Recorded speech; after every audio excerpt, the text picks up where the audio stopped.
Welcome to Have I Got News for You? I'm Frank Skinner. In the news this week, archive video footage shows that the man who developed the TV format of The Voice didn't get it right first time.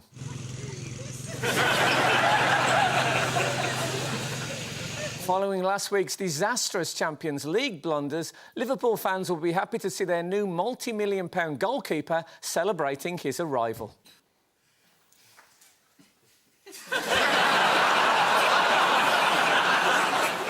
2 weeks after the royal wedding, footage of the cucumber sandwiches being prepared explains why Camilla spent the next day in the bathroom.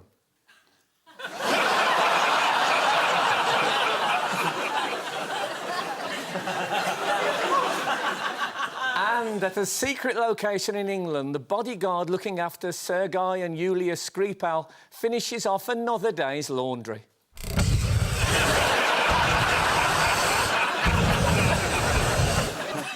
On Ian's team tonight is a playwright who once said of television, it is the most difficult medium to work in. It doesn't know if it wants to be art or mass entertainment. Well, tonight it's neither. Please welcome Lucy Prebble.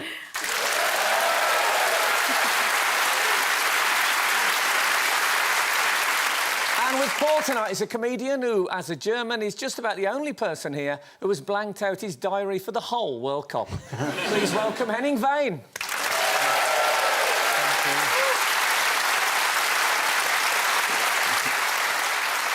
OK, so we start with the bigger stories of the week. Ian and Lucy, take a look at this. OK. Next Prime Minister?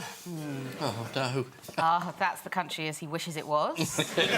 Black and white. Oh, looking decisive. Oh, yes. Move to the right. Oh, who's that? That's George Soros trying to make us vote again. Well, that's the big story, then. Brexit. Again. Just for a change. Yeah.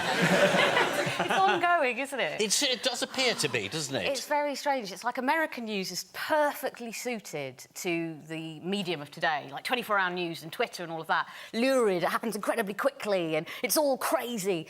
And then British, it's just one thing forever, like a turgid epic poem that just goes on and on, where you don't really understand what's happening or any of the people featured in it. Everyone in here, if you had your time again, who would vote differently? Well, what's that going to tell us? No. I'll tell you what that is going 50% put their hands up. Well, that's conclusive. No, what that tells us is absolutely pointless to have a second referendum, because for anyone to vote any different, they would have to admit they got it wrong the first time round. No one's going to do that. No, people don't want to do that. Yeah. All that talk about, oh, if there's a second referendum, there will be 80-20 in favour of Remain, not on your Nelly. No chance. That will be exactly the same outcome, because say you weren't happy with the level of immigration 2 years ago, you're not going to be happy about it now. No. So if you thought 2 years ago the country was run by unelected European Union bureaucrats, well, nothing over the past 2 years would have changed your opinion on that. Well, and if you were daft enough to fall for that 350 million quid a week for the NHS law, you're daft enough to fall for something else next time round.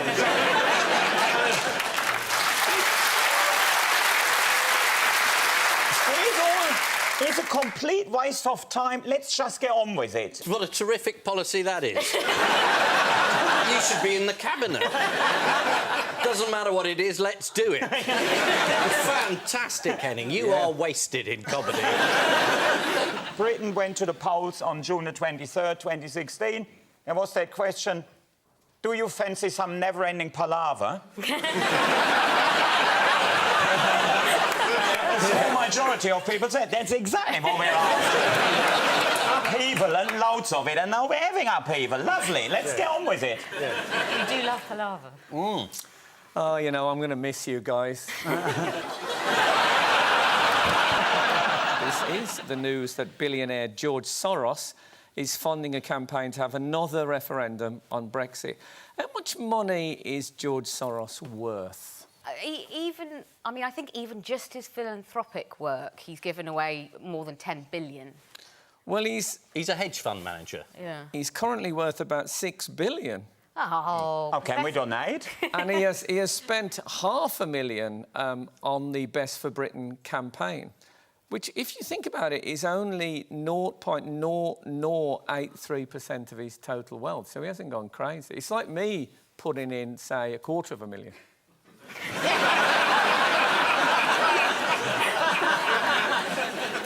did he acquire his wealth, according to the respected historian and social commentator Roseanne Barr?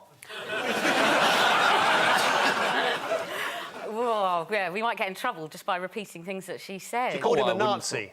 Yeah. Yes, she had a Twitter spat with Chelsea Clinton in which she declared George Soros is a Nazi who turned in his fellow Jews to be murdered in German concentration camps and stole their wealth. If he's ever a guest on here, that'd be a nice introduction.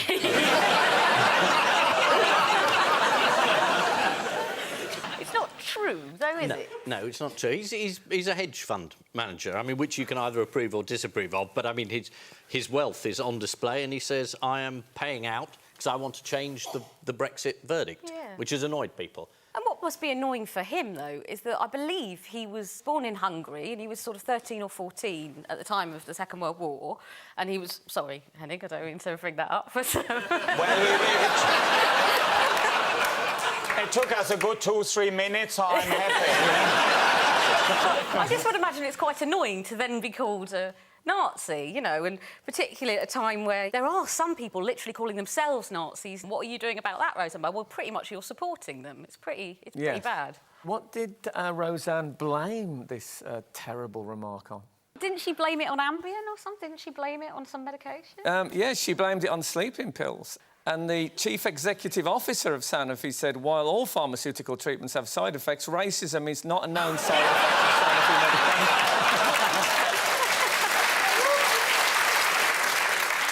But what's happened? She's been sacked from her show. Yeah. Yes, they've pulled her TV show and her agent has sacked her, and she's had 3 offers from Top Gear. Meanwhile, Ireland has been the focus of a lot of news stories this week, and some reporters have been clearly working around the clock. Let's have a look. Let's speak to our Ireland correspondent, Chris Page, who's in Dublin for us this morning. And yes, Chris, there are the questions for Northern Ireland, but focusing on the Republic, a huge social change, this. Yes, that's right, Chris. Excuse me. Yes, there'll be lots and lots of reflection, I think, today on the momentous nature of yesterday and the vote that was taken. Ireland voting by a margin of 2-1 to liberalise their abortion laws. It's a bit late for puberty to hit him, isn't it? That's what all Irish people sound to me like. You're good on that tightrope, aren't you? When I said you were leaving, I didn't think it was tonight. So, what's Jacob Rees-Mogg been struggling with this week? Should he be Prime Minister or not? Is that what you're after? No, his investment company. Oh, the Russian investments. Yeah, let's answer that. It's much more fun. His hedge fund, or private equity capital company, has been revealed to be huge investors in Russia. And Rees-Mogg has repeatedly said we've got to punish Putin, we've got to have really effective sanctions. And then someone, it was the Mail on Sunday, in fact, said, well, what about your company? Do you think you shouldn't invest there? And he said, oh, no, I don't make the investment decisions. Someone else does that. It's emerging markets. I couldn't possibly say that. Take back control, but not of your own investment. Great story. I loved every minute. Hasn't he made some manoeuvres? Yes, he said that he doesn't want to be Prime Minister, which is hugely popular. Right. But hasn't he literally moved house to be much nearer to Downing Street? To sort of a £5 million, £10 million property from which he can sort of talk about the elites ruining the country? Absolutely. Sounds good, yeah. Absolutely. I mean, it's a big old house. He has got about 20 children, doesn't he? You're exaggerating. He's got 6. Yeah, why doesn't he live in Somerset? Because he's the MP for Somerset, isn't he? He lives there as well, Henning. Ah. In this country, you're allowed to live in 2 or 3 places at once. But Is that how he's managed to have so many children? Yeah. No, but that's the thing I don't quite get, because he's a Londoner, isn't he? He was born in London. How can he be the MP for Somerset? He's not from there. It's a constituency system. Because surely there must be someone within Somerset who has got conservative leanings. I wouldn't mind giving it a go, but no, I have to get someone from London. He was born in Somerset, and his family come from Somerset. No, but he wasn't very loyal to Somerset, though, was he? Yeah, but we don't really mind about any of that. We just want our political figures now to be like cartoons, basically. He looks like he comes out of the Beano, basically, and that's what we like. Him versus Theresa May, it's sort of a competition of who looks like they've been drawn by Quentin Blake the most, and that's what we like.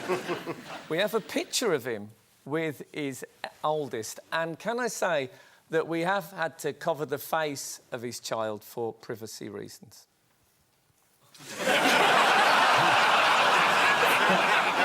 The photo of Jacob Rees-Mogg with his son actually caused some outrage on the Telegraph's letters page. Tony Parrock from London wrote, "Sir, how on earth can the Rees-Mogg family be called traditionalists when your photograph, May 28, shows Jacob using all 4 buttons on his double-breasted suit? The bottom right should be left undone. And his eldest son with both, yes, both buttons on his suit fastened. I fear that either they are masquerading as traditionalists or the country is going to the dogs."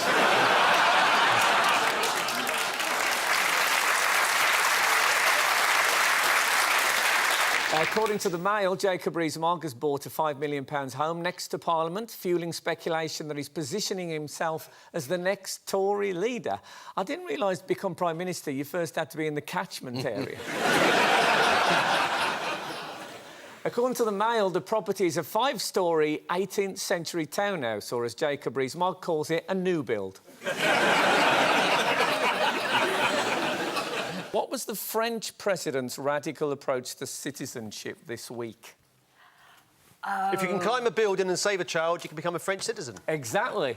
Simple. Very great story, very good story. Yes, he granted French citizenship to Mamadou Gassama, a migrant from Mali, for bravely rescuing a child who was dangling from a tall building. Let's see that.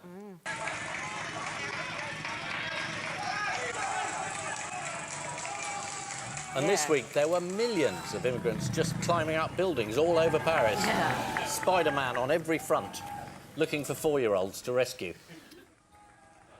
It might have been quite amusing if he just kept going, if he'd sort of... turned out it was a shortcut on his way to work. How was the government's defence minister, Gavin Williamson, put on the spot this week? By Richard Madeley, of all people. Yes. Ah. Richard Madeley was standing in for Piers Morgan on ITV's Breakfast with Twats, and he decided that an item on elephant poaching wasn't what viewers were interested in, so he got... It must be a hell of a saucepan.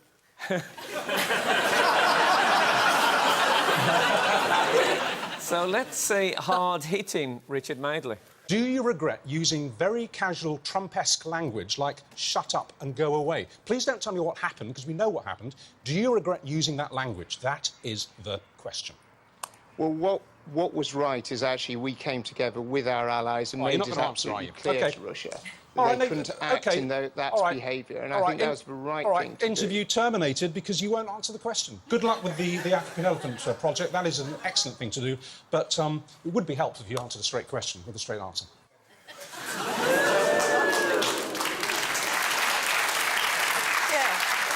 I never thought I would say bring back Piers Morgan. But are you going to say bring back Piers Morgan? No. No, I've changed my mind. Yeah. But he's pretending to be Piers. How tragic is that? I mean, Piers being Piers is tragic. Well, he's become rather popular, I think, though, hasn't he, as a result of this? He's kind of, you know, basically talking over somebody, arguing with them and then getting rid of them, and that's just Judy. Well, he said it's the most popular thing he's ever done on television. Well, that's even worse. Yeah. I have to say, it's a list I'd like to peruse. Richard Madeley once came up to me at a party and said, "Are you wearing pants?" And I thought he needed a pair quickly. And I said, yeah. And he said, "I never do. Never." Knowing that has undermined his performance. Anyway, this is the news that George Soros has launched a campaign for a second Brexit referendum. George Soros has been attempting to undermine the result of the EU referendum. According to The Guardian, Soros is a billionaire financier, the 29th richest man in the world, and Jewish. A spokesman for Labour said, "See?"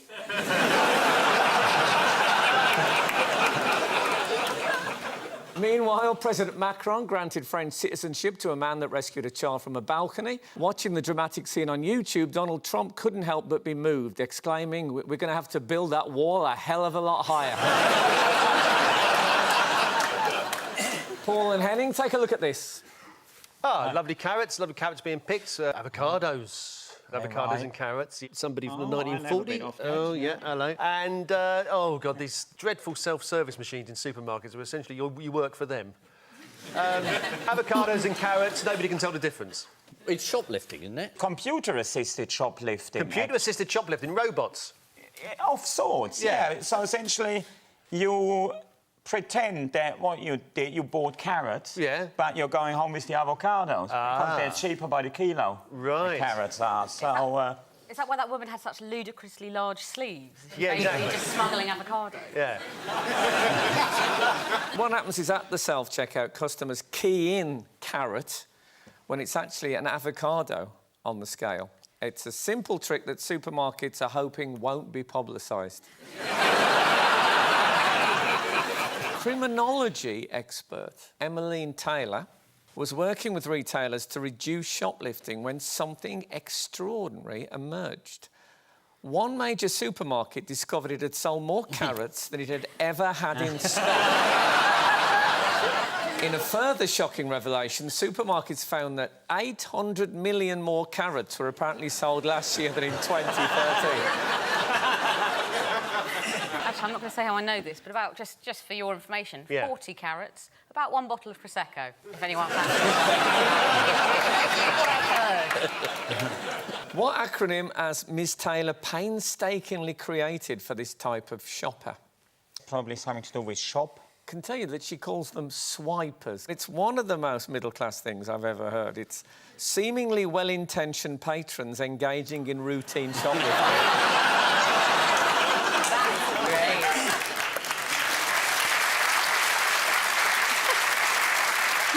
Which high street shop do you hate the most? W.H. Smith. W.H. Smith? It's got the most number of complaints from a survey of 10,000 people. Yes, sadly.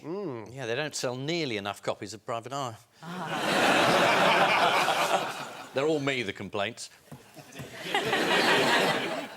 The staff aren't particularly well trained these days, and they're sort of not giving good service, apparently. I don't think of them so much as a shop as like a museum for 12 years ago that you can kind of wander around when you're waiting for a train and you're sort of like, oh, wow, do you remember when we used to, like, fill our filofaxes with that? Or buy, like, you know, basically magazines which are kind of just glossy pages that make you hate yourself that you then throw away.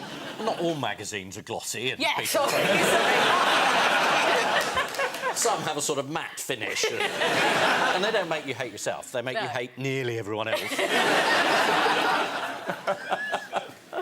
Yes, an annual survey by Which magazine revealed that W.H. Smith is our least favourite shop. One customer told Which, "I always use the self-service tills because the staff are rude." Because you might find more staff standing around those tills now, loudly demanding to know why you've got a carrot on the scales when you're actually buying a stapler. What always amuses me about W.H. Smith in stations is that you can buy a bottle of water in the Daily Telegraph, and that is then cheaper than just a bottle of water on its own. There are reasons for that. They assume that if you buy the Daily Telegraph, you must have a drink problem. Hospital patients and visitors had a bit of a shock when they tried to buy toothpaste in W.H. Smith. Why was that? Very expensive. Yeah, more expensive than anywhere else. They hiked up the price of Colgate to $7.99. Oh. According to The Guardian, the same tube could be bought in Superdrug or Sainsbury's for £1. W.H. Smith insisted this had happened accidentally and only in Yorkshire. Apparently, in Yorkshire, the packaging claims that it fights E-by gum disease. That's why we had this question. And it was worth every moment. They do seem to have some pricing issues. Do you need some folders? Here you go. You can buy 3 for $3.99, or if you want, you can buy 3 for $4.99. Pritt stick, $1.69 each, or the bargain price of 2 for £4. What about some minstrels? 2 for £3 or £3.25 each. To be fair to WH Smith, they do offer some genuine reductions. There's a delightful game of cat bingo for sale. It was 1996, now 1995. I've never seen that breed of cat before in the Middle Serengeti. I don't know, that's a very lovely-looking cat, but I've never seen one like that. Do you cross one off when you see it? Is that the idea? Yes, that's probably it, isn't it? Yeah. Oh, You get a bingo card with pictures of cats on them. Yeah, you bet you're right, but that's what it is. No, I think you have to run one over. When you fill up your card, you shout out, mouse. Thank you very much. I'm here all week. Let's move to the luxury end of the retail market. For £935, you can get this from fashion designer Balenciaga. It's a T-shirt with a dress shirt stitched to the front of it. What? And they cost £995? 935. Stop exaggerating. Well, if you're daft enough to wear a shirt like that, you're daft enough to pay that amount of money, aren't you? But is it 2 in 1? Can you wear it the other way around? So you can wear the dress shirt and the T-shirt on the back? Are you considering that? Is I that am. you go for that then? For my casual and smart wear. You'd always feel like you were queuing.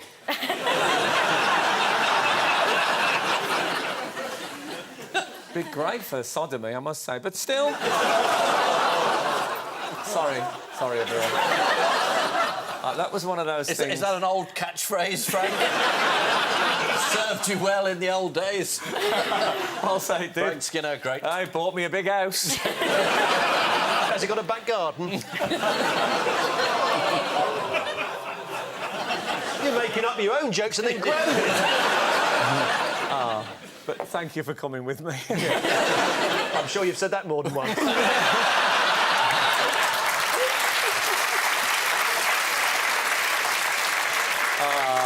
Do I detect a note of end of term in the atmosphere? This is a claim that shoppers are running expensive avocados through self-checkouts but saying they are cheap carrots. Carrots aren't always cheap. The one Theresa May offered the DUP cost over £1 billion. They don't have this sort of problem in Scotland. If anyone tries to buy a vegetable there, an alarm goes off. And so to round 2, the picture spin quiz. Fingers on buzzers, teams. This is Raheem Sterling, the England footballer, who's just been revealed this week has a new tattoo on his right leg of a gun. And this has caused a great deal of consternation amongst... I think The Sun was the first to pick up on it. They're saying it's glorifying gun culture, whereas his version of the story is because his father was killed, shot when he was very young. It's a kind of reference to that. It's tattoos, isn't it? You know, I mean, when I was growing up, the only person I knew had a tattoo was Popeye. You knew Popeye? Yeah. I knew Olive Oil before she was virgin olive oil, I can say.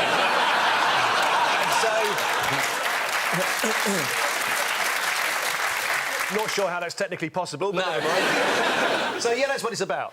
Yeah. And he says it isn't finished yet. There's more to come, so... How's he going to soften it up, exactly? I'm not a tattoo designer. I get mistaken quite frequently, but no, I don't know, maybe, like, have a Smurf there or something.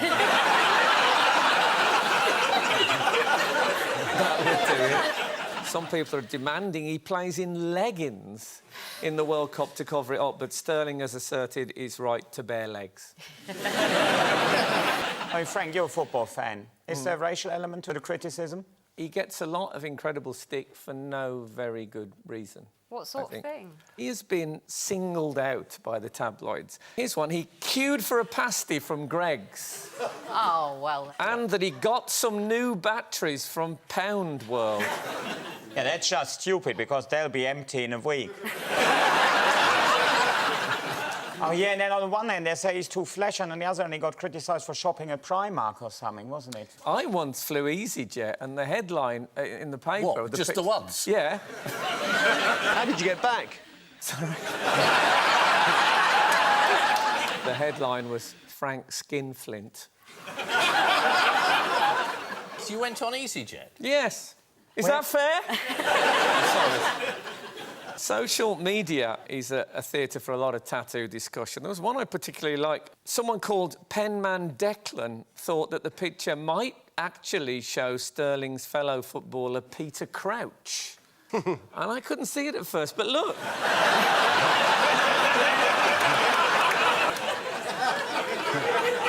So Sterling's Man City teammate, Leroy Sané, has a tattoo on his back of someone who's been a real inspiration to him and who he'd like everyone else to appreciate. Do you know who it is? His dad?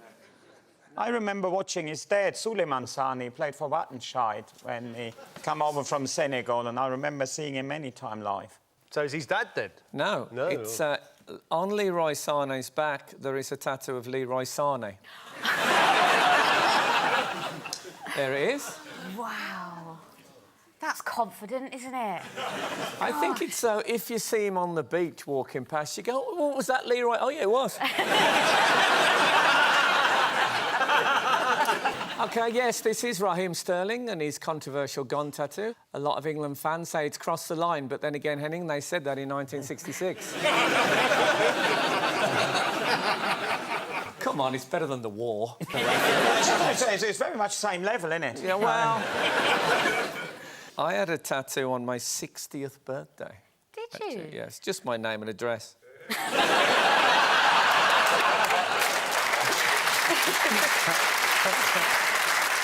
Time now for the odd one out round. Your 4R, Queen Victoria's coronation ring, the 1435 from Newcastle to Reading, New Zealand, and the new lift shafts at Maghull Station near Liverpool.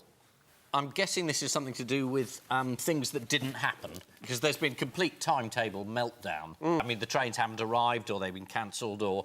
I mean, Northern's the worst, but all the railway companies have been unbelievably terrible. I just mention it. Obviously, it doesn't bother me personally. I just hate them all. Sorry, what's the question about? So Ian's pleased to be on this show every week because at least he can get a seat, isn't that right?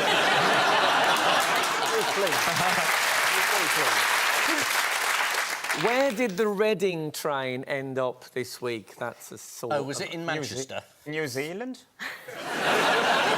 Well, it went somewhere opposite to where it was supposed to go. What's the opposite of Reading? Illiteracy. Yeah, good.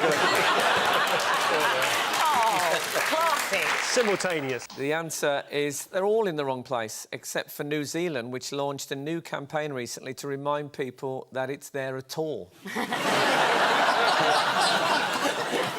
It's true. Why is New Zealand having to remind people of its existence? Does it not appear on a lot of maps? Indeed. It keeps getting missed off maps. Oh. And the Kiwis are not very happy. Here it isn't on a standard map of the world. Oh. Here it isn't on the wall of a Starbucks in Bournemouth. Well, they've done their research, haven't they? Yeah. But best of all, here it isn't on the New Zealand government's own website.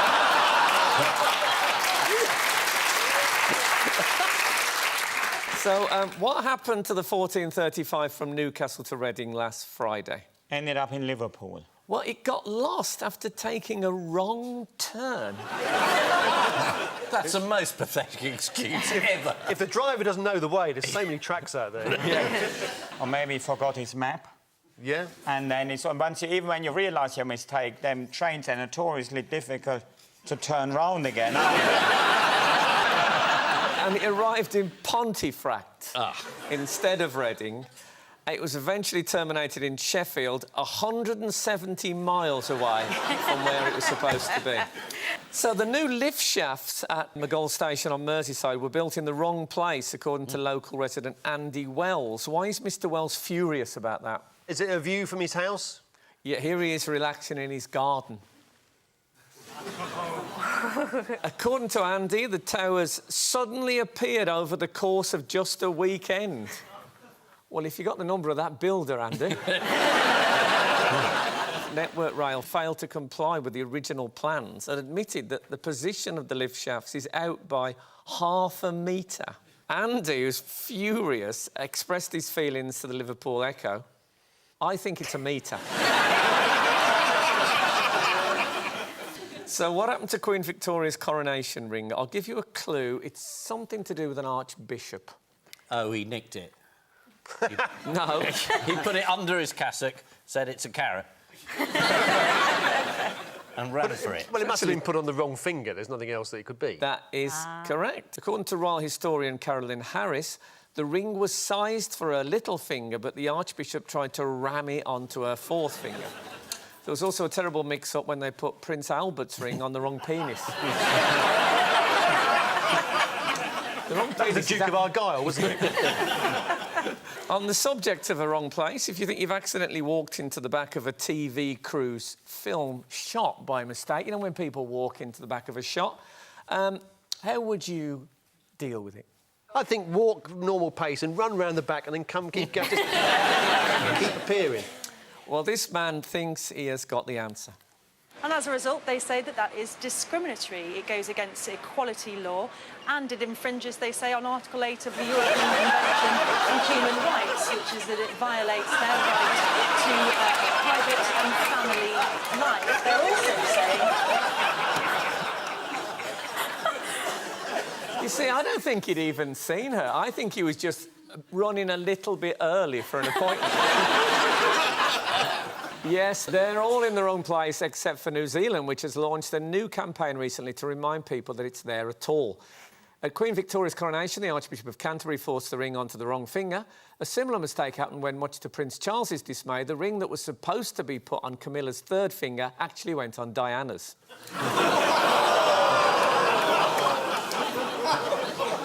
According to the Daily Mirror, a train from Newcastle to Reading stopped at Pontefract, Yorkshire, and in the end, passengers heading south had to get off in Sheffield and catch another train to Birmingham. All's well that ends well. Time now for the Missing Words round, which this week features as its guest publication, Beecraft, the informed voice of British beekeeping. Yeah, real buzz about it. Yeah. apparently the Queen reads it. And we start with shocked couple return from honeymoon to find what? Prince Philip's changed the locks. They're related. They're man and wife. Bringing us back. They're man and wife. Shocked couple return from honeymoon, finally related, they're man and wife. It was a story of a happy ending. A whiff of incest, as that unfortunate perfume was called. Never sold much at Christmas, did it? But that's what it is, finding their married couple, husband and wife. Now, it's shocked couple returned from honeymoon to find 6-foot-high fence on their doorstep. After 11 days in the Dominican Republic, 20-somethings Thomas and Rebecca Entwistle returned to their Lancashire property with stunning countryside views to find the local farmer had erected this.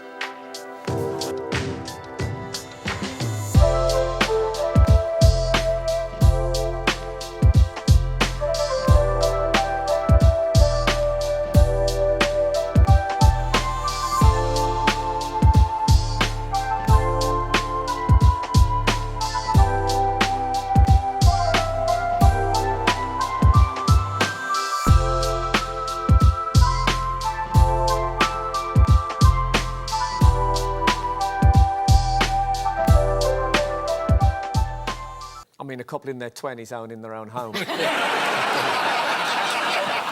OK, next one. What is not something bees are known for, but that could be wrong? Manoeuvring themselves out of an open window.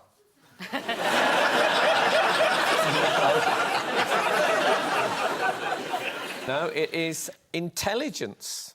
According to the researchers at Queen Mary University, bumblebees have been trained using various methods to roll a ball into a defined area.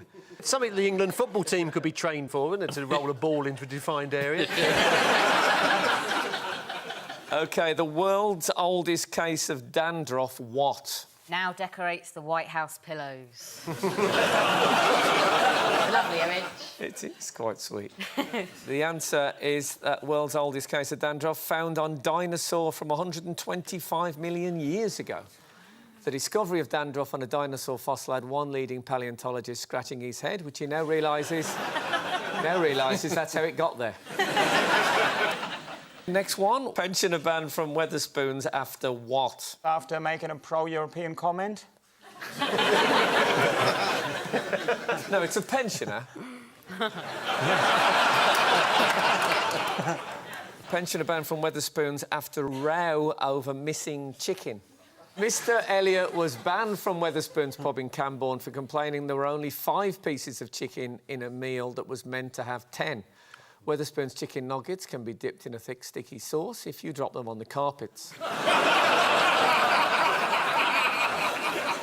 OK, next one. Bees are the first insects that have been shown to understand the concept of what? Brexit. Nectar points? Oh, yes. Very good. No. No. Zero. Zero? They understand the concept of zero, particularly, apparently, bees living in the West Bromwich area. There are some football fans who believe the name of your club is West Bromwich Albion nil. Right. Richard Branson steps up training regime for what? Oh, this has got to be space travel, isn't it? Intergalactic war, something like that. Yeah. It is trip into space. Yes. If it all goes to plan, Virgin Galactic will take off and maintain speeds of 2,500 miles an hour for 70 seconds, at which point a replacement bus service will take passengers west away. Next, bees' smelly feet what? Are starting to hum? Oh, It doesn't really work. Don't think about it too much. No, it's actually interesting, this. They tell other bees a flower is empty. Scent from a bee's feet tells other bees that a flower has already been visited. So bees' feet are incredibly complicated and an essential tool in pollen gathering. In many ways, they're the bee's knees. What? Come on, make your mind up. Don't like it or like it. What can't get enough of what in Slough? It must be bee-related. Bees can't get enough of flowers in Slough. They're just nice flowers. Is it bees? It isn't bees. It isn't I'd bees. be surprised if you guessed this one. Is it I've gotta Mick be Jagger? honest. Is it? It's even He more... can't get enough of satisfaction in Slough. It's even less likely than Mick Jagger. oh, Bill Wyman. No, it is actually Jodie Foster can't get enough of the Holiday Inn in Slough. Did not see that coming. This is according to a piece in the Mail. The article also includes a competition in which you can win a night in our Holiday Inn hotel, and we'll throw in breakfast. Yes, the room service can be a bit slapdash. Finally, man who survived Pompeii, what? Goes to Hiroshima. Has been rejected as Italian finance minister. I know this. He was hit in the head. They found one of the bodies left in Pompeii, and he survived the initial shock and the lava, and then he was hit by a bit of falling masonry. That is absolutely... Yes. laugh. Henning just needs to go to the loo quickly. I've had enough of all this. No, he's... We're nearly there. I know, I did say to him, only have a couple of minutes, but... Yeah. But never mind. It's... First casualty of Brexit. We'll have a lot of empty chairs. I didn't think they'd take them mid-show. Are you going to stand in, Steve? Going to continue without him? Yeah, go on. I suppose we're going to have to get used to it eventually. That's going to be good for his morale, isn't it? You'll leave the studio and he'll be climbing the tower block across the road. OK, let's carry on then. No, Ian is right. The answer is hit by rock. After surviving the initial eruption of Vesuvius, one man was struck by some falling debris. Let's please have a look at how they found him after a recent excavation. Gutting. No, I love the fact topical news quiz. The only question I got right is about Pompeii. So... He's back. OK. Do you want to do the mic? Just might as well. In case he says anything.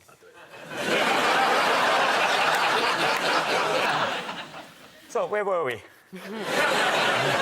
So, the final scores are Ian and Lucy.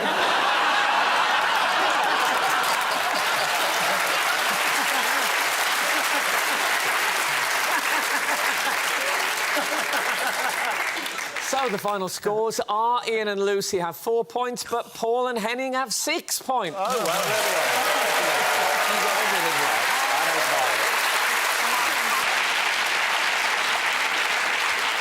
I But before we go, there's just time for the caption competition. I've seen him on YouTube.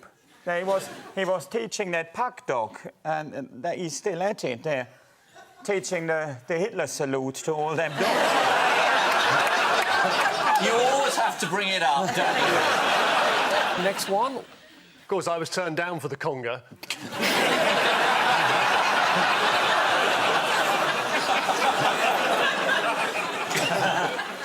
Man makes mistake and baits fishing rod with Labrador bait. Where's the catfish? Thank you. This is not my idea of a holiday, Malcolm. I'll leave it up to you as to which one's saying it to the other one. Oh, no, you wanted to bring the wheels. I said you won't need them. Oh, no, I might as well be talking to myself. Well, I don't know where your trousers have gone. When did you last see them? I'll stop there. And I leave you with news that the government admits that funding cuts are affecting their witness protection programme. Scientists have identified yet another dangerous thing that may contain nuts. And recent paparazzi photos from Ant McPartlin's countryside retreat suggest his rehab is still work in progress.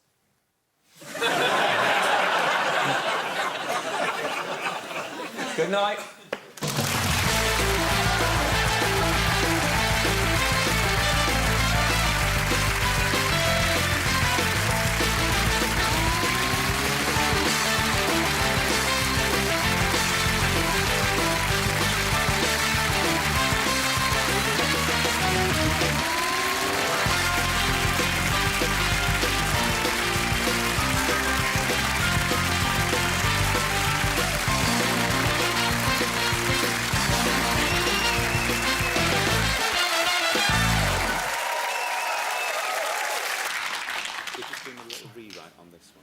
You're doing a rewrite? Late in the day. Went worse than I thought.